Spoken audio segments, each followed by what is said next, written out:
우리 몇 번 한번 다정히 손을 잡고 인사하겠습니다. 오늘 당신을 만나서 너무 행복합니다. 이렇게 한번 인사합시다.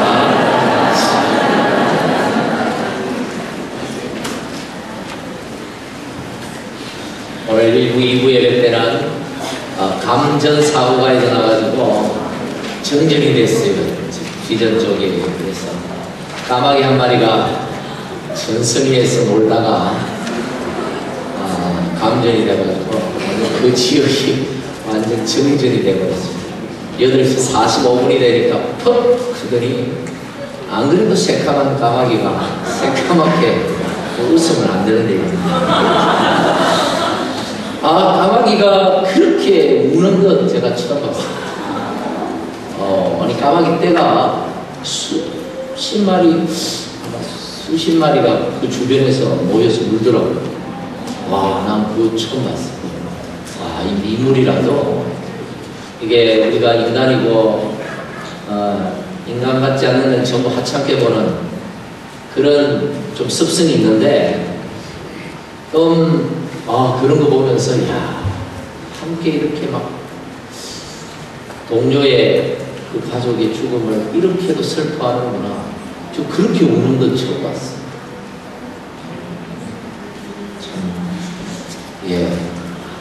어쨌든 거기서 마이크 안 나오는 거는 설교할 수 있었는데 더운 건 못 참겠더라고요. 그래서 오늘 너무 좋아요. 시원해서 여러분들은 어떤지 모르겠습니다. 안 덥지요? 오늘 굉장히 중요한 말씀을 드리려고 합니다.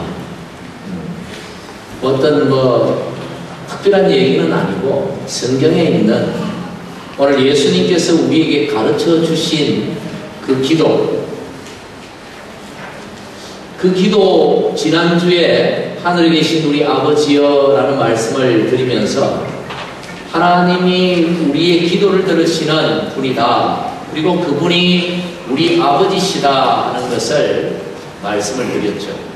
그 하나님께 우리가 뭘 구해야 하는가?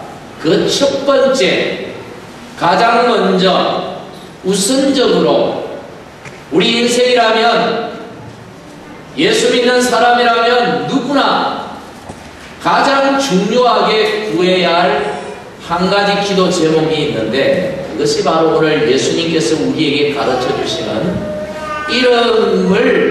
이름이 거룩히 여김을 받으시오며 이 부분입니다.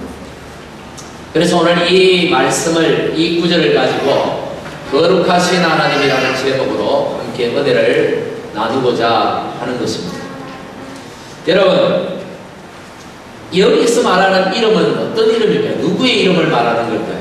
이름이 거룩히 여김을 받으시오며, 우리가 연결해서 보면 예수님께서 제자들에게 가르쳐 주신 기도, 하늘에 계신 우리 아버지여 당신의 이름이 거룩히 여김을 받으시옵소서. 하늘에 계신 아버지 하나님, 당신의 이름이 거룩해지기를 기도합니다. 이런 의미가 되는 거죠. 그래서 여기 이름은 하나님의 이름을 의미하는 것입니다. 그 하나님의 이름이 어떻게 해지도록요? 거룩히 여김을 받도록 우리 보고 기도하라는 겁니다. 여러분, 하나님의 이름은 원래 거룩하십니다. 할렐루야. 하나님의 이름은 우리 인생과 상관없이 이 세상의 그 어떤 행위와도 상관없이 하나님의 그 이름 그 자체로 거룩하신 분이에요. 우리가 하나님의 이름이 거룩해지도록 기도하지 않는다 하더라도 그분의 이름은 여전히 거룩하십니다. 그런데 왜 예수님은 전혀 거룩하지도 않는 우리 인생들을 보고 이 거룩하신 그 하나님의 이름에 그 거룩의 문제를 두고 기도를 하라고 하실까? 그것도 제일 먼저 어떤 기도보다도 우선적으로 가장 중요하게 예수 믿는 사람이라면 누구나 이 기도부터 먼저 하라고 하는데 왜 거룩하지도 않는, 전혀 거룩하지도 않는 우리 보고 그 위대한 하나님의 그 이런 거룩의 문제를 두고 기도하라고 하십니까? 굉장히 난해한 부분이에요. 쉬운 부분은 아닙니다. 오늘 우리가 이 부분을 함께 생각하면서 은혜를 받고자 하는 것입니다. 첫째로 우리가 생각할 문제는 하나님의 거룩하심의 문제입니다. 여러분, 거룩이라는 이 단어의 의미를 아십니까? 거룩이 어떤 의미일까요? 국어사전에 보니까 거룩이라는 의미를 이렇게 설명했더라고요. 아주 간단하게. 성스럽고 위대함. 여러분, 무슨 의미인지 알겠습니까? 성스럽고 위대한 게 거룩이래요. 제가 국문학을 전공했습니다만 뭔 의미인지 저도 잘 모르겠어요. 그래서 다시 찾아왔습니다. 국어사전에 성스러운 것은 도대체 어떤 의미입니까? 성스러움은 뭐라고 표현했냐, 국어사전에 이렇게 되어 있어요. 범상한 경지를 넘어 거룩하며 오견하고. 무슨 말입니까? 거룩한 건 성스러운 거, 성스러운 건 뭐요? 거룩한 거. 뭐 이 따위가 있습니다. 야, 참. 제가 거룩의 의미를 이해해 보려고, 그래서 여러분에게 설명을 한번 해보려고 거룩이라는 의미를 좀 연구를 해보니까, 연구를 하면 할수록 그 의미를 이해할 수가 없어요.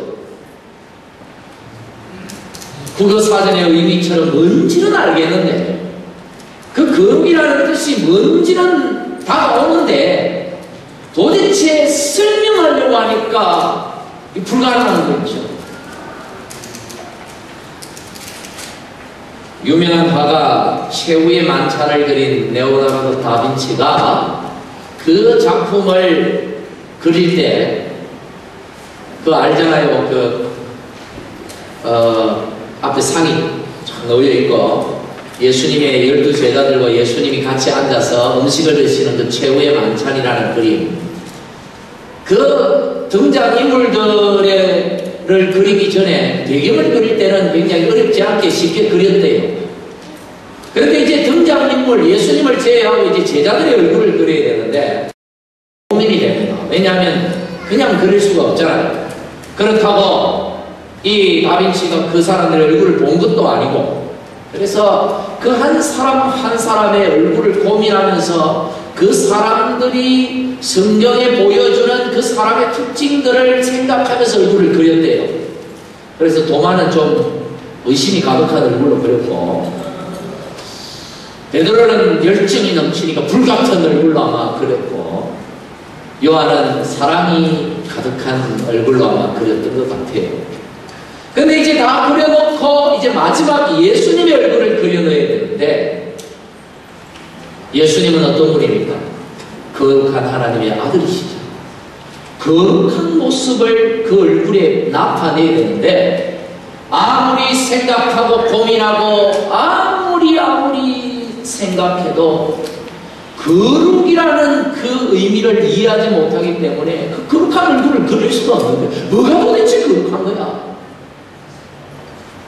그래서 시간은 점점 흘러가고 막바지에 이르러서 절망적인 상태에서 충동적으로 예수님의 얼굴을 그리고 말았다. 그리고는 돌아서서 중얼거리는 말이, 나는 도저히 예수님의 얼굴을 그릴 수가 없어 하고 돌아섰다고 합니다. 여러분, 정말 이 거룩이라는 의미를 제가 여러분에게 뭔가 이해를 시키고 설명을 시켜야 되겠는데, 아무리 고민하고 고민해도 저 또한 이 거룩이라는 의미를 설명할 수가 없어요. 왜? 사실 우리는요, 이 하나님의 거룩하심을 이해할 수 없는 그런 존재들이기 때문입니다. 이미 이 타락한 죄인의 모습을 가진 사람들이 타락과 무관한 죄와 전혀 상관이 없는 도저히 상상도 할 수 없는 그런 세계, 완전한 세계에서만 존재하는 그런 단어인 이 거룩이라는 것을 이해한다. 이건 불가능하다는 그런 얘기입니다. 민수기 23장 19절에 보면 이런 말씀이 나옵니다. 우리 같이 한번 읽어볼까요? 네. 어디쯤 나올까요? 네, 여기 나오네요. 우리 같이 한번 읽어보겠습니다. 시작. 하나님은 사람이 아니시니 거짓말을 하시고 인생이 아니시니 후회가 없으시고. 여기까지입니다. 하나님은 사람이 아니시니 뭘 안 하고요? 거짓말을 안 하시고 인생이 아니시니 당신이 하신 일에 대해서 뭐가 없다고요? 후회가 없다. 여러분 이 구절을 여러분이 보면 어떤 생각이 먼저 듭니까? 아, 하나님은 거짓말을 안 하시구나. 하나님은 후회를 안 하시구나. 막 그렇게 생각이 들 거예요. 근데 저는 오히려 이 구절을 볼 때마다 어떤 생각이 드느냐면 목사이기 때문에도 막 그런 것 같아요. 하나님은 인생이 아니시다. 하나님은 사람이 아니시다. 무슨 말입니까? 하나님은 사람하고는 차원이 다른 분이다. 우리 같은 그런 부류의 분이 아니다라는 말이에요.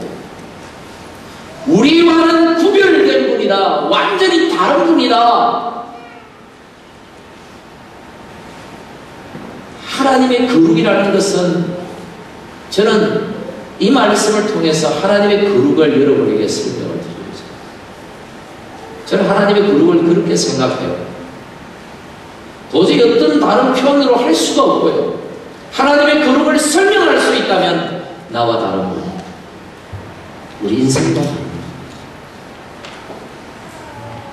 결국 하나님의 거룩하심이라는 것은 결국 인간들과 비교되는, 인간이 전혀 가지고 있지 않는, 인간하고 구별되는 완전한 다른 어떤 특성을 표현하는 단어가 거룩이다. 이런 말씀인 것입니다.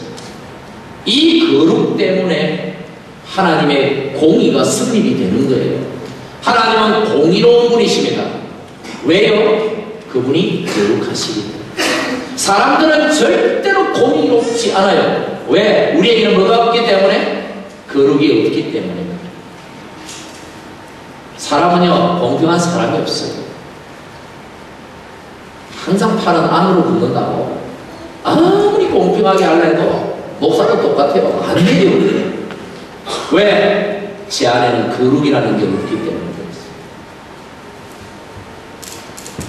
하나님이 세상을 심판하고 인생을 심판하시는 근거가 뭐냐?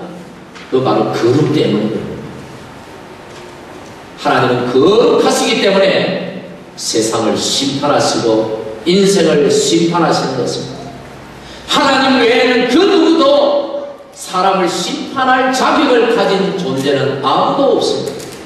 성경은 우리에게 판단하지 말아라고 말합니다. 너희에게 판단할 권리가 있느냐? 자격이 있느냐? 판단하시는 분은 오직 하나님 한 분뿐이시다. 왜? 그분만이 거룩하시기 때문이다. 여러분, 판단한다는 것은 재판한다 이런 얘기예요. 우리가 속으로 사람을 재판하고 있어요. 저 사람은 뭐가 문제고, 저 사람은 뭐가 틀렸고, 저 사람은 뭐가 아니고, 전부 자기가 재판하는 거예요. 그러나 성경은 말하기를 하지 마라. 재판하지 마라. 마음으로 함부로 판단하지 말아라. 너희에게 그런 자격을 주지 않았다. 너희는 거룩하지 못하기 때문에 판단할 자격이 없다. 이렇게 성경은 말합니다. 세상에 그 선진국들이 사형제도를 없애잖아요. 우리나라도 사형제도가 있는 나라 중에 하나입니다만은 우리나라는 사형제도가 있지만 사형 집행을 안 한 지가 너무 오래되어서 사형제도가 사형제도 폐지국 중에 하나가 된답니다. 근데 왜 그렇게 사형제도를 폐지하려고 하느냐? 인권 때문이죠. 그 누구도 사람을 죽일 권리는 없다 이거죠.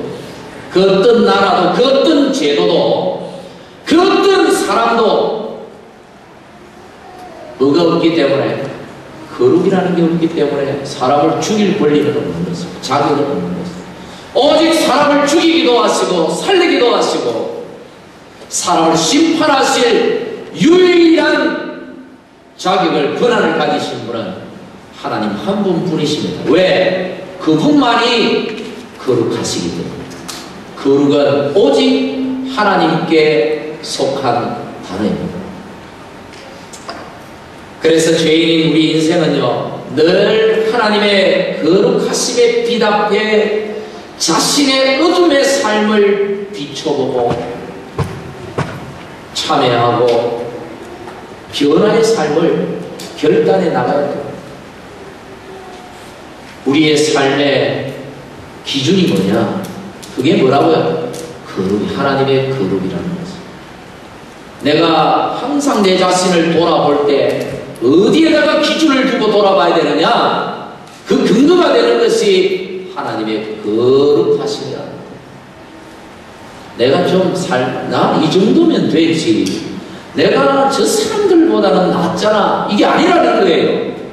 그 사람들보다, 이 사람들보다 모두 다 나은 존재라도 나는 하나님의 거룩 앞에 내 자신을 비추어서 내 자신을 반성하고 돌이키고 회개하고 바로 가야 된다는 거예요. 그리고 우리가 인생의 목표를 정하고 인생의 방향을 정하고 어떻게 살아가야 할까 우리 인생이 라고 할 때 그 목표가 되는 것이 하나님의 거룩이 되어야 된다는 거예요. 어떻게 살아야겠습니까? 거룩하게 살아야 돼요. 돈 벌고 세상에서 성공하고 여러분 나름대로 자기의 가치를 실현해도 우리는 최후의 하나님의 거룩함에 나가야 돼요. 그게 우리의 삶의 방향이 되고 목표가 됩니다. 아일랜드의 제임스 어스라는 아주 훌륭한 지도자가 있었습니다. 이분은 성자라 불릴 만큼 대단한 분이셨어요. 성자라고 불릴 만큼 아주 삶에 있어서 굉장히 성스러운 분이셨어요. 근데 이분은 매주 토요일만 되면, 토요일 오후만 되면 집 근처 강가에 통나무에 기대어서 엎드려서 자신의 삶을 회개하고 참여하고 그렇게 기도하고 자신을 돌아보는 시간을 가졌다. 사람들이 물었어요. 당신같이 선한 사람이, 당신같이 성자가, 당신은 성자라고 불리는 당신 같은 분이 왜 그렇게 토요일만 되면 거기 가서 그러고 있냐고 했더니 그분이 그런 거 하나님, 우리 하나님은 가까이 하기에 힘들 정도로 너무나도 순백색 흰색인데 그 하나님의 빛 앞에 내 자신을 비춰보고 내가 금지는 않지만 그무적저급한 회색이었어. 그게 도저히 내 자신이 나를 볼 때 참을 수가 없어서 내가 토요일 오후만 되면 참의 시간을 가집니다. 여러분, 우리가 거룩하신 하나님 앞에 나왔어요. 이 거룩을 윤리적으로 해석하는 분들이 많이 있습니다. 도덕적으로 좀 깨끗하게, 윤리적으로 좀 바르게 살면 거룩해진다고 생각하지만 우리는 아무리 윤리적으로 깨끗하게 살아도 도덕적으로 훌륭하게 살아도 세상에 태어나서 죄 한 번 짓지 않고 그렇게 살았다 하더라도 우리는 절대로 거룩해질 수 없는 사람입니다. 거룩하고는 어울리지 않는 사람. 그래서 거룩은 윤리적인 개념을 뛰어넘는 개념입니다.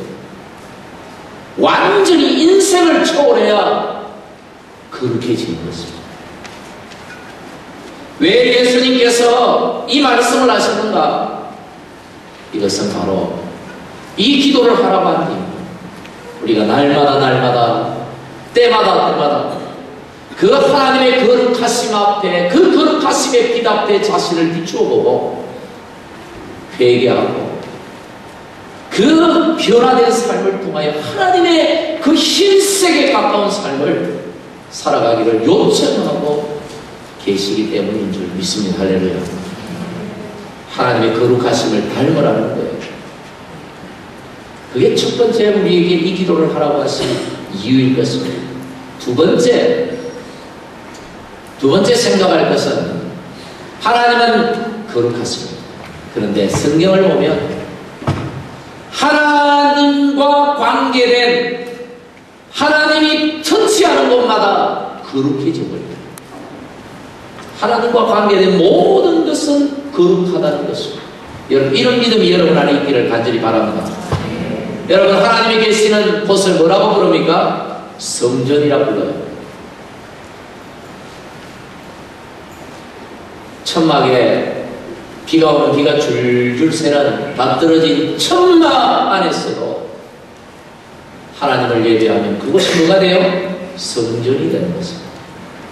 거룩한 장소가 되는 거예요.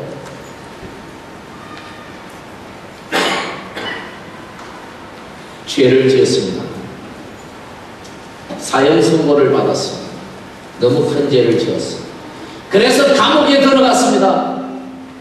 사형 집행 날을 기다립니다. 그러다가 복음 전도자를 만나서 예수님을 믿었습니다. 그를 뭐라고 부릅니까? 성도라고 부르죠. 뭐 알면서 왜 이렇게 모른 척을 하고 계시죠? 여러분을 뭐라고 부릅니까? 성도라고 부르잖아요. 예수 믿는 사람은 다 성도라고, 거룩한 물이라고 부르잖아요. 세상 사람들이 다 손가락질하는 사람이라고. 예수 믿으면, 하나님이 터치하시면 거룩해지는 것이, 그게 성령의 원리입니다. 우리가 거룩하기 때문에 천국에 들어가는 것이 아니라 하나님이 우리를 만지셨기 때문에 천국에 들어갑니다. 사람들은 착각해요. 뭔가 제대로 선한 삶을 살아야 천국 간다. 좋은 데 간다. 여러분, 우리는요, 그럴 존재가 아니에요.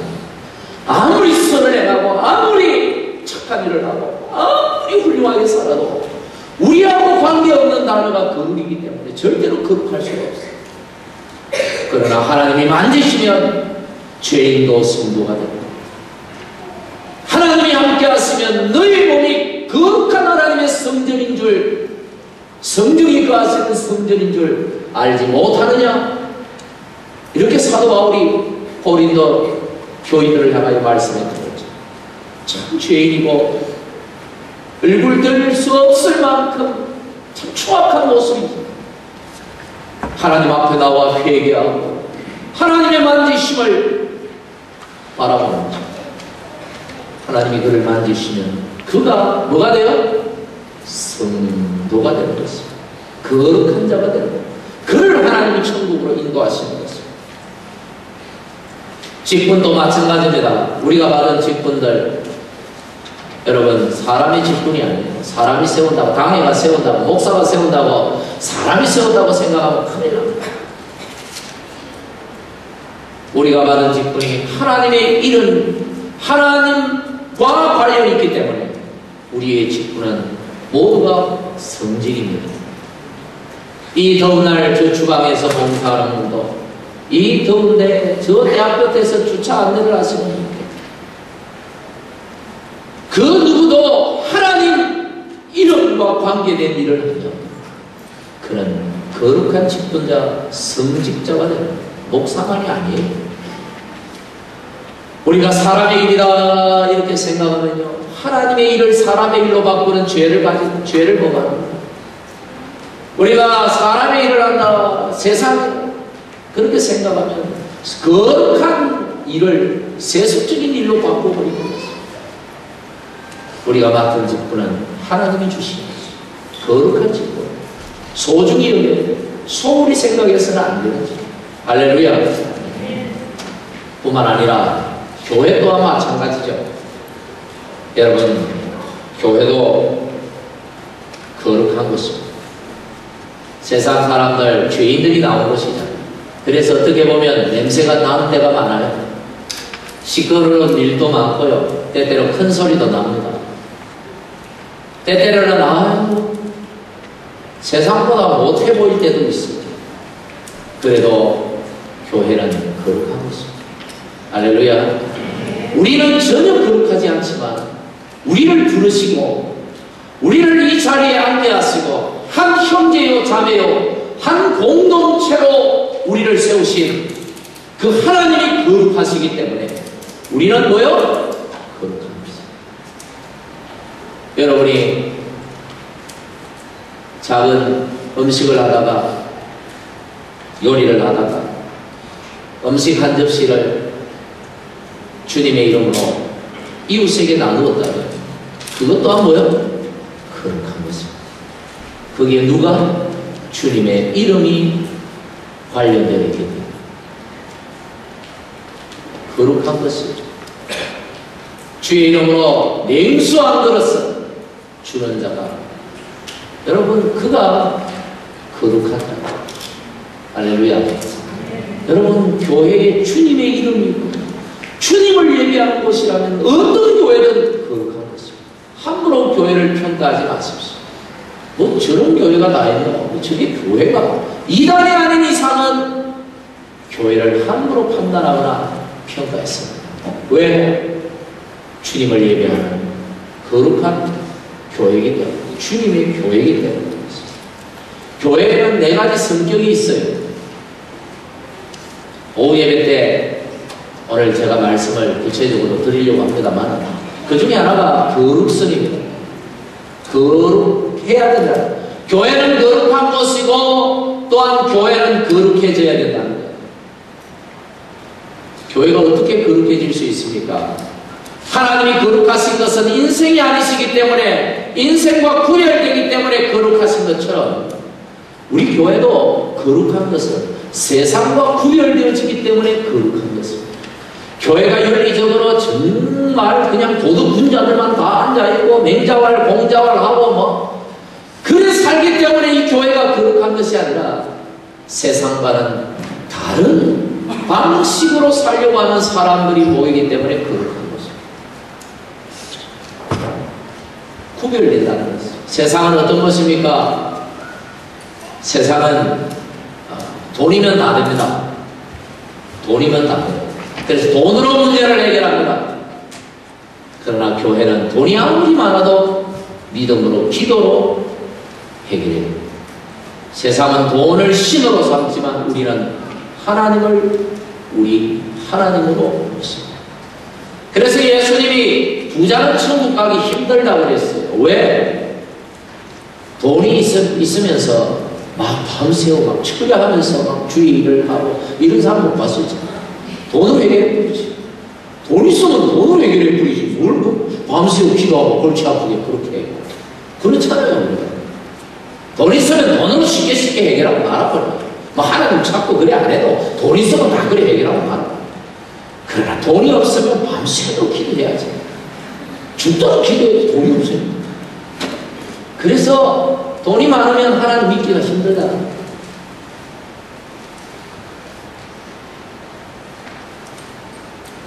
힘이 있으면 쉽죠. 세상은요. 감옥 갈 것도 안 들어가요.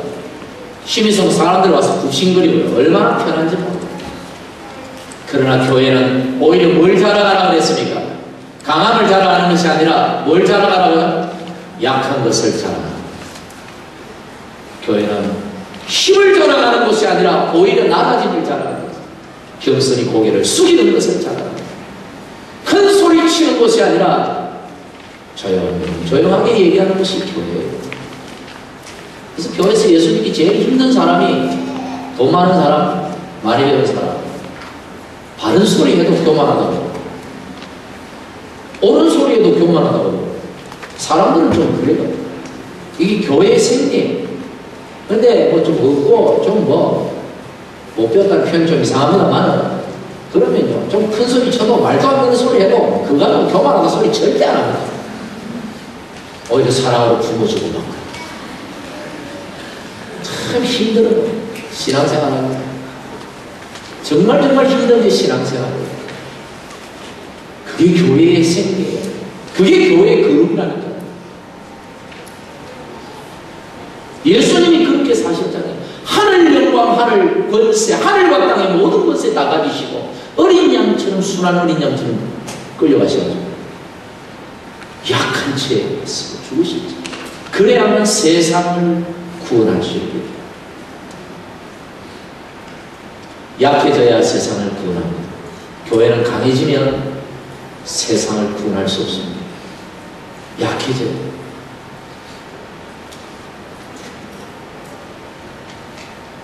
여러분, 예수님께서 하나님의 이름이 거룩히 여김을 받게 해달라고 가르쳐 주십니다. 우리가 하나님과 관계된 모든 것 거룩히 여기도록 하라는 말씀입니다. 하나님과 관련된 모든 것을 거룩하게 생각하고 거룩히 여기라. 거룩한 것이다. 할렐루야. 마지막으로 하나님의 거룩하심은 기도하는 우리를 통해서 온전해진다고 말씀하고 계십니다. 하나님은 원래가 거룩하신 분이시지만 하나님 스스로 거룩하신 분이시지만 그러나 하나님은 홀로 계시지 아니하시고 이 세상 가운데 우리와 함께 하시기에 당신이 창조하신 이 피조 세상 가운데 충만히 임하시기에 이 세상 모든 하나님의 피조 세계가 하나님을 거룩히 인정하는 그 순간 거룩한 하나님을 예배하는 그날에 하나님의 거룩은 온전해질 것입니다. 이 날을 위하여 기도하라는 거예요. 할렐루야. 어떻게 기도만 하고 있습니까? 아니요. 우리가 그렇게 살아야 된다는 거예요. 그래야 그날이 온다는 것입니다. 베드로 전서 2장 9절에 보면 이런 말씀이 있습니다.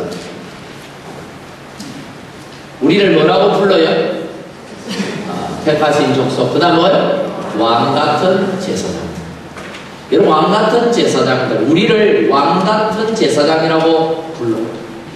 제사장도 그냥 제사장이 아니고 왕같은, 대단한 거 말이에요. 저와 여러분이. 하나님 앞에서는 우리가 대단한 사람들이다. 옆에 분 한번 인사합시다. 당신은 참 대단하십니다. 대단하셔요. 제 말이 아니고 주님의 말씀입니다. 구약시대의 제사장은요, 그 신분의 위치를 보면 거룩하신 하나님과 거룩하지 못한 백성들 사이에서 하나님의 거룩을 나타내고 백성들을 하나님의 거룩의 자리로 이끄는 사람이 제사장이었습니다. 그래서 이 제사장은 하나님의 거룩을 백성들 앞에 보여줘야 할 역할이 있어요. 모세가 그 40년 이스라엘 백성들을 광야로 이끌면서 가나안 땅 입구에 와서 가나안 땅에 못 들어가고 거기서 죽었던 표면적 이유는 하나님의 백성들 총회 앞에서 하나님의 거룩함을 나타내지 않은 그것 때문에 그가 가나안 땅에 못 들어갔어요. 이스라엘 백성들이 목이 마르다고 목말라 죽겠다고 원망을 하니까 모세가 하나님 앞에 기도했습니다. 그때 하나님께서 모세에게 저 반석을 명하여 저 바위를 명해서 물을 내어 백성들을 마시게 하라고 명령했습니다. 근데 모세는 너무 화가 났습니다. 너무 화가 났어요. 자기를 믿어주지 않고 따라주지 않는 이 백성들 40년 동안이나 속랑썩이는 이 것들을 그냥 그러고는 막 화가 나가지고 바위 위에 올라서가지고 지팡이를 들고 막 바위를 2번이나 땅땅 치면서 내가 물을 낼 테니까 실컷 배 터지도록 마시라. 그러고 막 화를 내고 있어요. 이스라엘 백성들 앞에서 제사장인 모세가 왕같은 제사장인 이 모세가 하나님의 거룩하심을 드러내야 할 이 양반이 하나님의 거룩을 나타내지 못하고 혈기를 부리고 결국 그것이 결정적으로 가나안 땅에 들어가지 못했던 이유가 되었다 이 말입니다. 이게 구약시대의 제사장의 역할이었어요. 오늘 시대의 왕같은 제사장의 역할은 무엇인가? 위치가 뭐냐? 신분의 위치는 거룩하신 하나님과 거룩하지 못한 세상 가운데 서서 하나님의 거룩하심의 빛을 세상 가운데 나타내는 거예요. 그래서 2장 9절 끝부분에 뭐라고 말합니까? 그의 기이한 빛에 들어가게 하시니 아름다운 덕을 뭐하게? 선포하게. 지난 버전은 선전하게, 나타내도록 알리는 것, 보여주는 것. 그래서 그들이 세상이 하나님을 알지 못하는 세상이 하나님의 거룩하신 그 빛을 보고 우리의 삶을 통하여 그 빛을 보고 나와서 하나님은 거룩하시다, 당신만이 거룩하십니다 찬양하며 예배하는 그날에 하나님의 거룩은 온전해질 것이다. 그걸 위하여 말합니다. 예수님께서 우리에게 기도를 가르쳐 주시면서 가장 먼저, 가장 중요하게, 그 어떤 것보다도 가장 우선적으로 기도해야 될 기도는 이 문제입니다. 이 문제. 여러분, 굉장히 중요한 문제죠. 그래서 우리가 거룩하게 살아야 하는 거죠. 그래서 우리가 좀 다르게 살아야 될 이유고요. 하나님의 거룩에 피해 안 가도록 똑바로 살아야 될 이유가 되는 것입니다. 아무데나 함부로 여기저기 죄는 안 된다 할지 몰라도 사실 뭐 성경에 술이나 담배나 뭐 이게 죄의 문제는 아니잖아요. 솔직히 뭐 성경에 뭐 담배 피지 말라고 이런 것도 없잖아요. 성경에 뭐 술 먹지 말라, 술 취하지 말라고 그랬지. 그 어떤 분은 말하는 예수님도 술 마셨는데 우리라고 뭐 이런 식으로 할 말이 없어요. 목사도 새로운 율법을 만들 수도 없고 오늘 뭐 지금이 뭐 율법 시대입니까? 은혜의 시대에 뭘 자꾸 목사님 참 할 말 없어요. 그런데 여러분, 우리가 함부로 술자리에 앉지 말아야 되는 이유는 바로 이 거룩의 문제예요. 우리가 아무 데서나 담배 꼬라 물지 말아야 될 이유는 바로 이런 문제입니다. 우리가 말도 조심해야 되는 이유는 바로 이 거룩의 문제예요.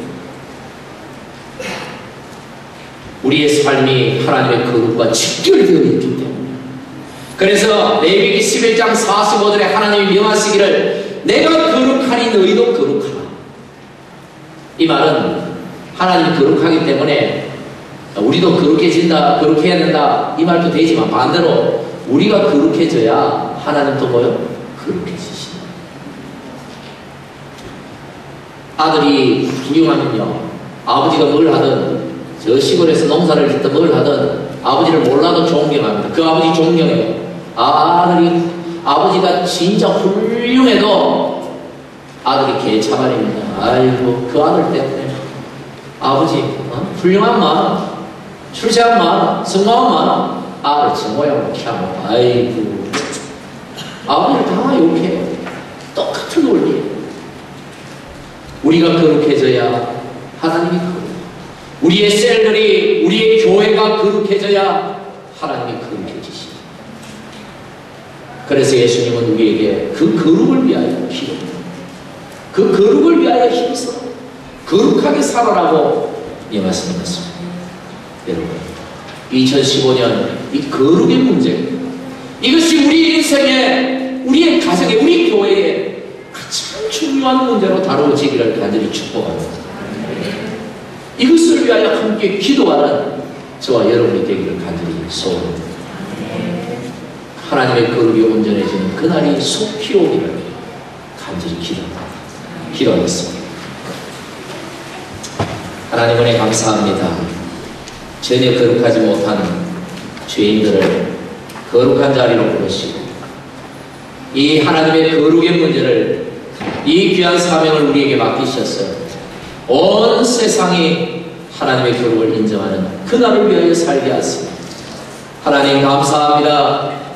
2015년 한 해 이 문제를 두고 기도하며 가장 중요하게 이 문제를 두고 고민하며 살아가는 우리 공동체와 성도들이 되도록 축복하여 주시옵소서. 거룩하게 하시옵소서.